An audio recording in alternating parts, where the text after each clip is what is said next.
மற்றும் கல்ப கல்ப லகி பிரபு அவதாரா இது கூட சொல்லப்பட்டிருக்கிறது. அதாவது ஒவ்வொரு கல்பத்திலும் கடவுள் அவதாரம் இருக்கிறார். அதன்படி பார்த்தால் ஒளிப்புள்ளி சிவன் இந்த கடைசி நேரத்தில், அதாவது இந்த கலியுகத்தின் கடைசியில் அவதரித்து விட்டார். அப்போ அவர் எந்த மனித உடலில் வந்திருக்கிறாரோ அவர்தான் உண்மையான ராமர் ஆவார். அவர் தன்னுடைய கோயில் ரூபமான வீடை, அதாவது இந்த ஆன்மீக பரிவாரத்தை மறைமுகமாக உருவாக்கிறார். அதனால்தான் குப்த ரூபத்தில் சத்தியுகத்தை படைக்க சிவன் கடவுள் வந்திருக்கிறார்.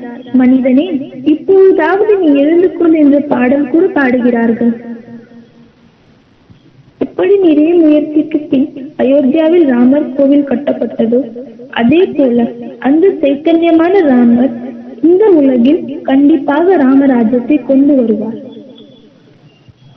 இப்போ நாம் அனைவரும் புரிந்து கொண்ட விஷயங்களை ஒரு சிறு ரூபத்தில் பார்க்கலாம். நாம் இதை புரிந்து கொண்டோம். அதாவது ஸ்ரீமத் பகவத்கீதை தான் மனிதர்களின் வாழ்க்கை கட்டமைப்பாகும். அதை இப்போ கடவுள் நேரடியாய் வந்து சொல்கிறார்.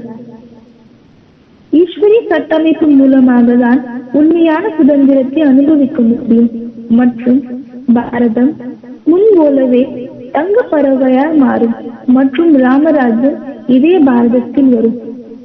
நாம் புரிந்து கொண்டோம், பாரதம் வெறும் உணர்வல்லாத நிலம் கிடையாது.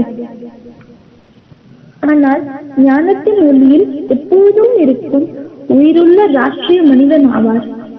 அவரில்தான் சிவன் நுழைந்து இந்த கீதை ஞானத்தை கொடுக்கிறார்.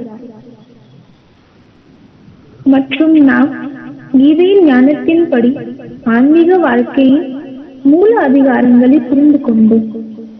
அதுபோல் நாம் புரிந்து கொண்டோம், இந்த துணியால் செய்யப்பட்ட தேசிய கொடியால் உலகத்தை வெல்ல முடியாது. ஆகவே இது 3 மூர்த்திகளின் நினைவாட்டமாகும். அவர்கள்தான் சிவனின் செயலாளர்கள், பிரம்மா, விஷ்ணு மற்றும் சங்கர் ஆகுவார்கள்.